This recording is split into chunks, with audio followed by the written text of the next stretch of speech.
Thanks for watching an Inside Tennessee Insider Report. I'm Gabby Santa, here with Danny Parker on campus at Tennessee. The Vols have rolled into the second week of summer camp, completing practice 7. It was a little bit hotter at practice 7, I do have to say.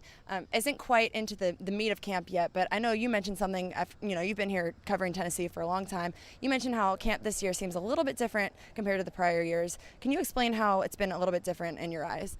Yeah, and I asked Butch Jones about that before camp even started, how different is camp now from how it used to be, and he said it's nowhere close, and he almost chuckled, and he's right. I mean, you go back a few decades and there were 3 days and there was barely any time to even get a nap in for those young people. There weren't all the bells and whistles that go with college football now. Of course, money plays a role in that, but these days there's built-in days off. You cannot practice more than once per day.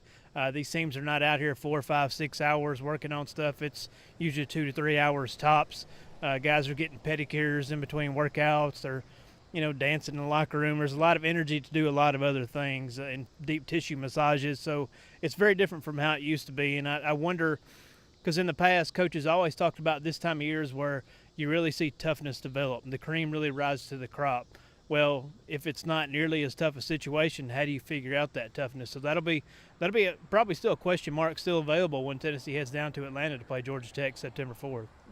After Sunday's practice, we spoke with Coach Brady Hoke and Walt Wells, and as they were kind of mentioning, this is a time for leadership for a lot of these older players on the team.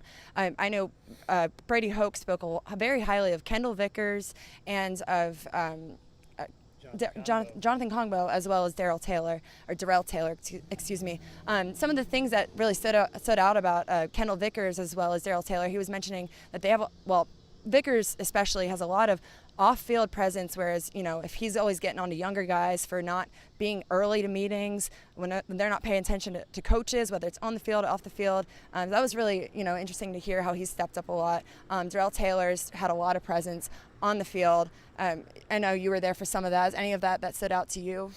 Yeah, I mean, anytime you see leadership development, that's going to be big. Tennessee lost Josh Dobbs, Cameron Sutton, Alvin Kamara, Jalen Reeves-Maybin. So there's a big void left. And Coach Jones, like we've talked several times, they're not going to name permanent captains for this team. But there were certain guys you knew would step up. Those guys are some of the ones you mentioned were guys that we all figured would step up on the offensive side of the football. I noticed a guy today. I noticed 2 offensive linemen recently, actually, between this practice 7, and practice 5, I think it was. Drew Richmond, practice 5, was really snatching up one of the younger guys. And then practice 7, we saw Ja'Shawn Robertson really get into one of the redshirt freshmen about not doing a drill right. It's not a guy that is a teenager that just showed up in May. It's a young man that's been through these practices for a full year and should know how to do things.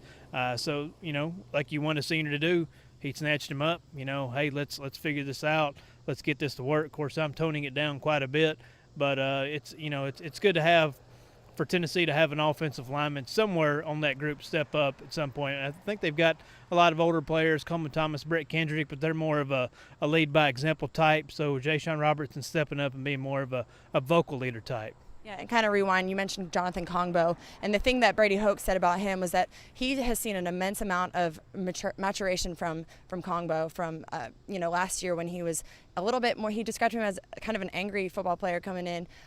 He was a little bit resistant when they suggested that he move inside the defensive line, whereas this year he's just excited to step up and do whatever he can do to help the team out, and so that was definitely something that Brady Hoke was happy with to see from Jonathan Kongbo from last year to this year. And lastly, I know you spoke with Walt Wells mostly. There's some positions opening up for competition on the O-line. What did Walt Wells have to say about the spots that are opening up on there? Well, Walt Wells has a lot of decisions to make, first and foremost. I think if I had to guess right now, Drew Richmond would probably Tennessee starting left tackle, Ja'Shawn Robertson probably the starting center. He does have Coleman Thomas competing with him there, who has 3 years starters experience, so that's probably not one that's just locked and loaded.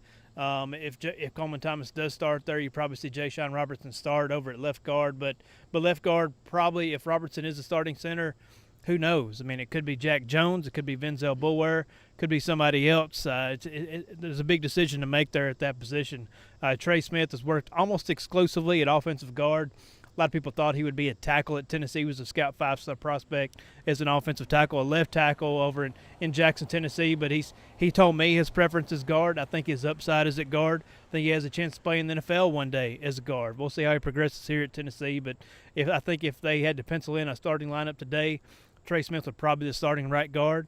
And then at right tackle, I think Marcus Tatum is really putting the pressure on Brett Kendrick and some of those other guys. We've seen Nathan Niehaus work out at right tackle a little bit. Still some juggling there. I think if they had to start today again, they would probably go with Kendrick as the experienced senior that's worked around different positions. And I think it's probably going to be able to recognize more defensive fronts and help out a young quarterback. But there is some competition there. That's good for Tennessee. That's probably the big story, is that Tennessee can go 7, 8, 9, maybe 10 deep along its offensive front and be pretty good with all those guys. In the past, we've seen some guys that just weren't ready to play yet. I think we saw that with Marcus Tatum last year at Alabama. The red shirt comes off. He's about, still had a long way to go with his strength conditioning and whatnot, but he's got his body a little bit closer to starting. And I know Walt Wells spoke today about Tatum and how much happier he is with him at that respect. So we'll see. But, there's a lot of decisions to be made. Still a lot of camp left to go, but it's a good problem for Tennessee to have. Thank you all so much for watching, and we'll keep you all updated on anything we get over this next week, as well as highlight videos. I'm Gabby Santa for Danny Parker.